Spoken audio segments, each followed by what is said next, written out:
Welcome aboard. It's Captain G to Global War 85's Fulda Gap 5.3 Soviet Global. Dateline, Moscow, November 1985. Looking visibly shaken and to many observers, more like his three predecessors right before they died than himself, the Soviet premier addressed his nation. He tried to assure them and the other communist peoples around the world who looked to the Soviet Union for leadership that he was firmly in control of the situation. In reality, he was in control of nothing. It was the Soviet defense minister and the head of the KGB who were firmly in control now. They controlled the Politburo, they controlled the country, they controlled the military, and they controlled the war. The Soviet Union declares war on the United States and NATO. All right, so with that planning phase, let's zoom you out now that you've seen that live broadcast from the chairman. All right, we're going for mostly the same tech, but since we did get Top Gun, we swapped out one of them. So we're going for PGMs, computers, which we desperately need now. That's income for us. It's ridiculous that we're at stage one. Don't tempt the dice gods. Advanced ASF, so that's the new one. Technology 9, we're at phase 1. We need a 7 or more for that. That's the advanced ASF fighter. Chem, Tech 10, and advanced airborne, Tech 14. Yellow needs a 7, everything else an 8 or more. Dropping them into the randomizer. All right, so 6, fail. 5, fail. 2, fail. Is it a 9? No, it's a 6, fail. 4 out of 5 fails. This is frustrating beyond human tolerance. All right, so technology 14 is advanced airborne. We move from stage 2 to stage 3 with that 1 out of 5.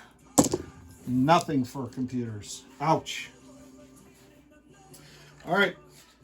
Global operations. Well, let me show you what's going on in Central America.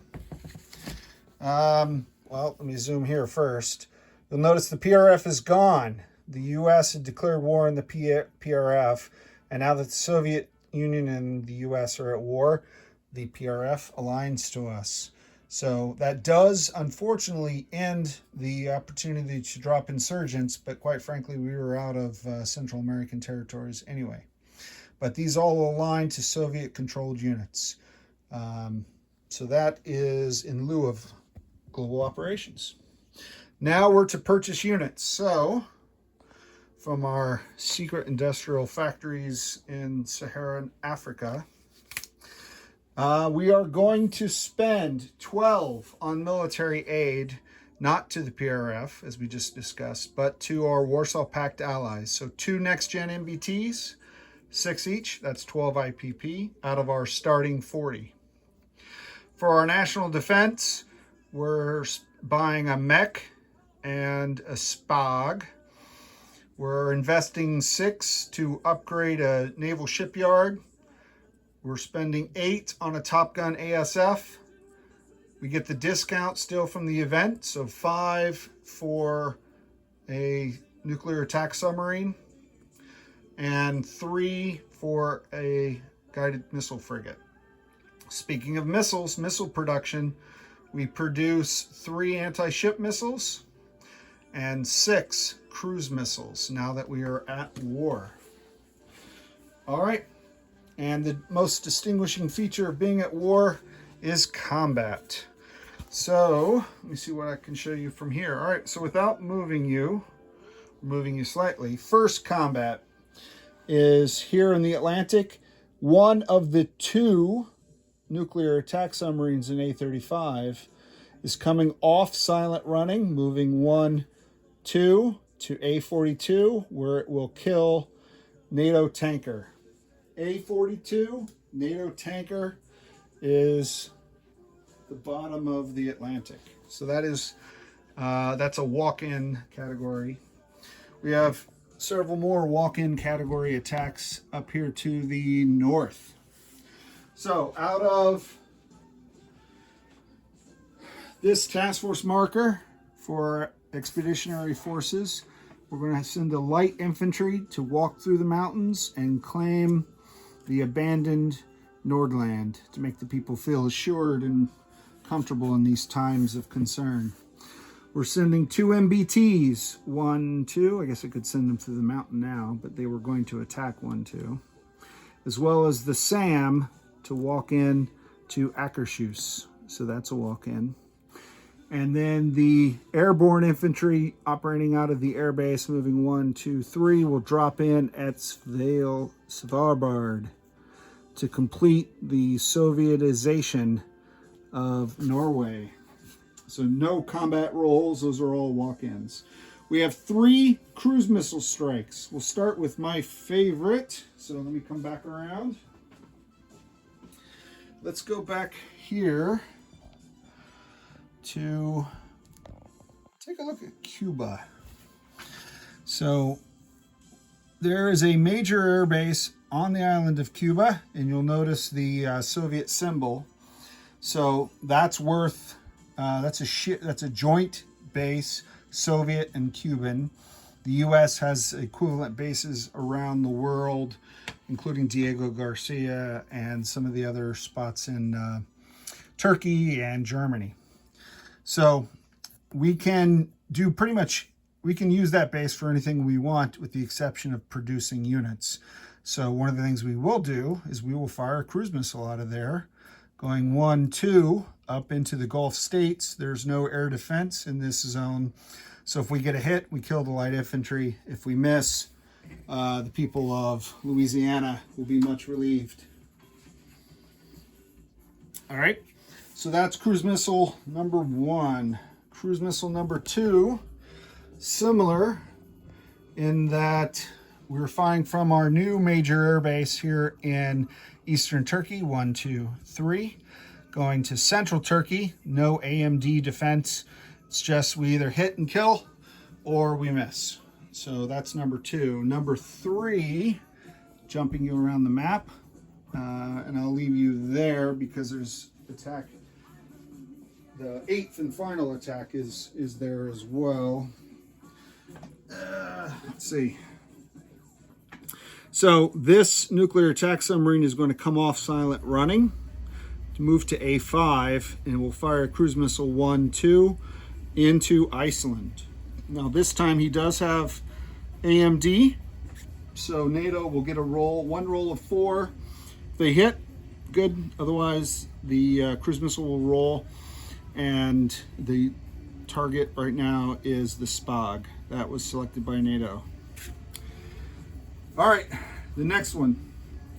Coming out, oh, maybe I was too close on this one. I should have put you in a more central observation location, hoping for the best. What if I do this? Sorry.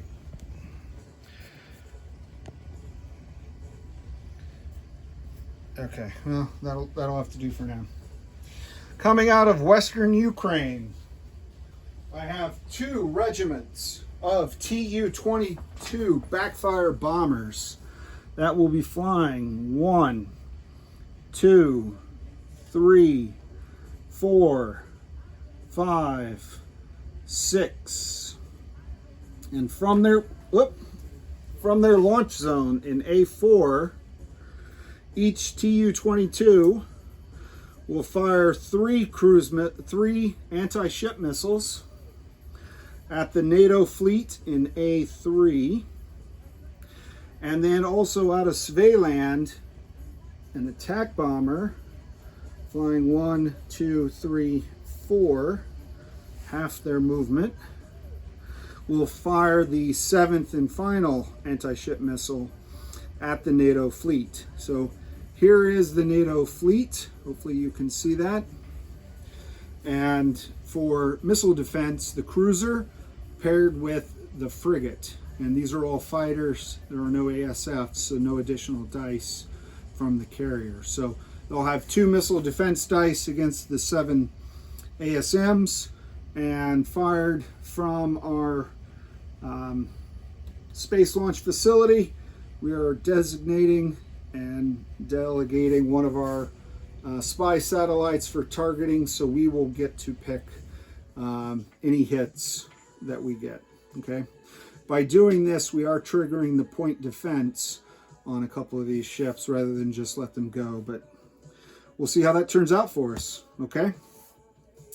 The last, it's a combat movement, but we are going to move our fleet, with the exception right now, and at least the exception from a combat standpoint, all the way here to A5. And the reason I'm doing this on combat movement is because I have to dispense the ASW helicopters. If there is some retaliatory NATO strike, I need to make sure I've designated that these helos are off the deck and are looking for subs. Now, NATO has 3 fighters on the carrier.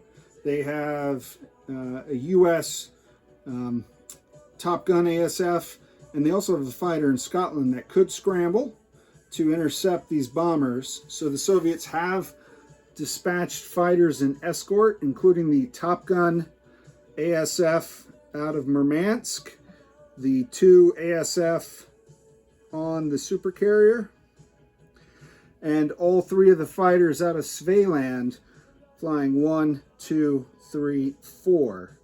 So even with the Soviet doing the counting, that's 6 escorts. That's 6 escorts, including 3 ASFs, against a max of 5 interceptors, only one of which is an ASF. And NATO and the US have decided not to scramble. All right. So, but that was an option available to them. Okay, so those are all the attacks and the combat movements. The walk-ins we already resolved. So let's start rolling some dice.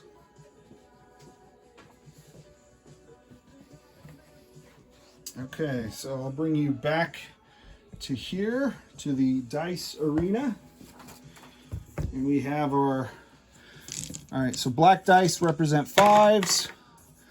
4s are the white dice. So the first few here are no AMD. So the first one is the Gulf States. This is going after the U.S. Light Infantry. 11. All right, so that's a fail, just like our tech dice. It's all right. I'm not bitter about it. Doesn't bother me at all. No, no, no. All right, this is Central Turkey. This is a cruise missile going after the NATO mech. No AMD. 7. So that is also a miss. That's 0 for 2. I need a new dice, and this time I'm going to use the randomizer. So this is now the third and final dice. The AMD, though, goes in, and this is the SAM shooting at the cruise missile 4 or less. That's tilted. I'm going to let him roll it again. 9. 9 was the roll. That's a miss. So the AMD, or sorry, the cruise missile hitting on a 5 or less. 11. All right, 0 for 3. I gotta stop shopping in Kazakhstan for discount cruise missile guidance systems. May save a few rubles, but they don't do any good. All right, so hopefully all those misses are me paying Destiny here, and I'm going to get my payback on this turn. So the NATO fleet has 2. They have a cruiser and a guided missile frigate, firing AMD at the 7 incoming ASMs. All right, and you see that? A 10 and a 10. So that they are all missing. I think in his response to the attacks earlier, Ozark wished that I would roll high. And so far, with the exception of tech, I have done so. So all 7 attack dice go into the randomizer. And again, just because I love the visual, that is this attack here, the 7 anti-ship missiles closing in on the NATO fleet, which on my map is the USS John Kennedy operating with under NATO command. All right. All right. So 12 is a miss, 9 is a miss, 9 is a miss. But we did get 1, 2, 3, 4 hits. And that's bring over the NATO fleet. So because, now if I didn't use my satellite, then Flak 88 would have picked his targets. He probably would have picked 1, 2, and then had 2 more hits. Maybe he would have taken them on the carrier, maybe not. But I think what I'm going to do is I'm going to spend 2 of them. Yeah, 2 of them to kill these 2 escort ships for sure. I want to kill something. And then the other 2, not enough to kill the carrier. The other 2 I'm going to dedicate towards the cruiser. Now, why am I sending 2 dice to the cruiser? Because the cruiser has phalanx defense if it is targeted by anti-ship missiles using spy satellite. It's not just a general battle, but if it's specifically targeted, which in this case it is, then their R2D2 phalanx Sea-Whiz guns get to fire in defense at the missiles coming at them because they all see them coming at them. So 1 to 6, it's a 50-50 chance. So I'm going to roll these 2 dice. I need one of them to succeed. All right. That is outstanding. I have a 12 and I have a 4. Why is that outstanding? Because I'm brain freezing and I can't remember if 1 to 6 was a hit or if 1 to 6 was a miss. And now I have a number on each side of 6, so it doesn't matter. If he hit one of them and he missed the other. So that means that this California class nuclear guided cruiser, which I really like this sculpt. I made one of them NATO because he's a nuke cruiser escorting a U.S. flagship. So those are my 4 hits. The carrier survives with its fighter air wing intact. But I consider that a success. All right, and I'll clean up all those missiles and everything else off camera. Let's move swiftly and with purpose to non-combat. All right, let me see if I can put you in a good spot for observation, and you can see all of the Soviet movements, because other than Europe, Eurasia, there are no other movements. Not moving anything in the Indian Ocean or in South America, Central America, or in the Atlantic now that I've sunk that sub. Yes. Okay. You can see what you need to see. So first off, I'm going to move forward this task force into Anatolia to provide moral support for the Warsaw Pact and, more importantly, air defense for the Warsaw Pact Airborne. So that is 2 mechs, an MBT, a SPAG, and a SAM from South Caucasus into Anatolia. I'm also moving by sea lift here in Svealand. There was still 1 MBT left, and I can only send 1 by sea lift, so that worked out well. And he's going 1 into East Germany to provide some Soviet assistance for our allies. East Germany. Okay? The 3 helicopters in this task force, in fact, I'll just probably do this. The 2 air cav and the attack helo 1, 2, 3 into East Germany. So that is a reinforcing movement for our Warsaw Pact allies.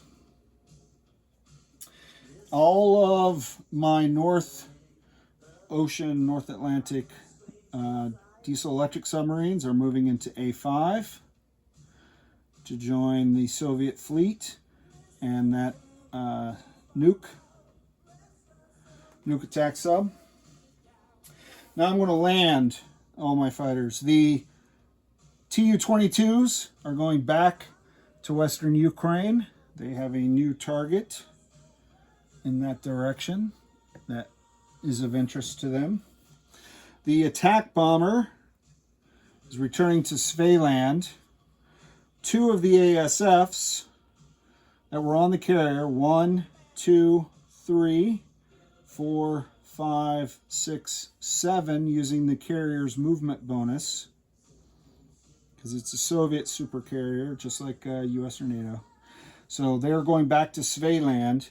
That leaves 3 fighters and a Top Gun ASF that have to land on the fleet. Where'd I put the fleet? Oh, here. Okay. So I'm going to land 1 fighter on the heavy aircraft cruiser, and I'm putting the other 2 fighters and the Top Gun ASF on the carrier, the supercarrier, because you cannot scramble from a heavy aircraft cruiser, but you can from a nuclear supercarrier. Okay, so that designation of what ships they're on is important for U.S. and NATO to know, so I wanted them to know. I've got 2 fighters and a Top Gun ASF on the supercarrier, 1 fighter on the heavy aircraft cruiser. And believe it or not, the 2 amphibious assault ships that I left in A9 are just moving in port. In port. They're not doing anything this turn. And that completes non-combat movements. We're making good time, believe it or not. At least from what I was expecting. So, let me back you up. Let's take a look again. We're going to the end of turn phase. We still have some dice to roll. Fear not, those who love the excitement of chance. Okay. So, deliver military aids later. Placement of units. So the Top Gun ASF, the frigate, and the nuclear cruiser, all this naval stuff is going up to Murmansk. I'm going to put the frigate in port with the amphibious assault ships.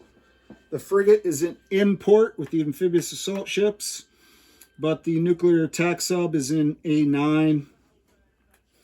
And the shipyard goes in northern Russia, and the Top Gun ASF goes in Murmansk. Okay? So that takes care of that. I'll put the 3 ASMs on my dashboard. I have only 1 ASM left. I shot 7 of my 8. So the 1 ASM plus these 3 will give me an inventory of 4 for next turn. I'll also put on the dashboard my missiles. I fired all 3 cruise missiles I had left, so I only have now these 6 that I produced this turn. Not sure what bumped this guy. Probably one of the task force markers, but he was definitely not there. So, apologize for that. All right, the mech and the SPAG go in Western Ukraine. Western Ukraine. I'm going to... I forgot to move him, but he's got enough range. And then the 2 next-gen MBTs I'm going to send to West Czech and East Germany. West Czech and East Germany to join the Warsaw Pact forces. Okay, so that completes that. All right, so I placed military aid. There is no recruitment role because, again, the PRF has been dissolved as a political entity. So let's bring you up and over. Okay, collect income. My base income is 40. That did not change. I have bonuses. So let's start collecting income. Where's my base income? So my base income is 40. That did not change. For computers, the higher the tech level you go, the better. And I'm at stage 1, which may not give me anything. I wrote down 3, but I'll double check that offline. I may have made a mistake. I may not get anything until I'm at stage 2, which is super frustrating. So I'll have to check what I wrote versus the rules. All right, so computers are TBD. I do get 1 bonus for Akershus, 1 for Svealand, and then I get 1 more each for Costa Rica and El Salvador, although I think that's 2 each. I'm not sure. I wrote down 1, but I'm remembering 2. Shame you can't trust your own notes.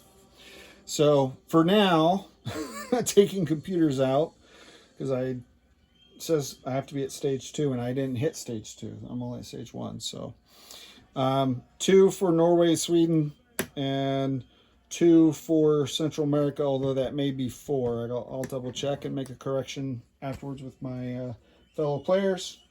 So the Soviets have a minimum, you would think, of 44. However, when you play a scenario game, scenario 1 in the Pacific, scenario 2, the rest of the world, you have to simulate the fact that the entire world is at war, i.e. scenario 3. So while I'm focused on Moscow's priorities, there would be my counterpart in Novosibirsk begging, as I did in Operation War Games in Indianapolis from Flak 88, for military assistance. So we roll a die to simulate that some of my war production I need to send for the war in the Pacific, which is off camera, if you will. So I'm going to roll for support to other theaters. 3. Excellent. I want this roll to be as small as possible because I don't want to give up too much money. And a roll of a 3, a roll of 1, 2, or 3. 1, 2, or 3 is only 3 IPP that I send to my Pacific counterpart. 4 to 9 is 4 IPPs. And 10 or higher, I would send 6. There's absolutely no reason for me to send 6 in this game. So I take off those 3. That leaves me 41. 41. Again, TBD on if I counted South America and computers correctly. So that completes my turn. Next up is Admiral Seabass and the United States. This is Captain G, over and out.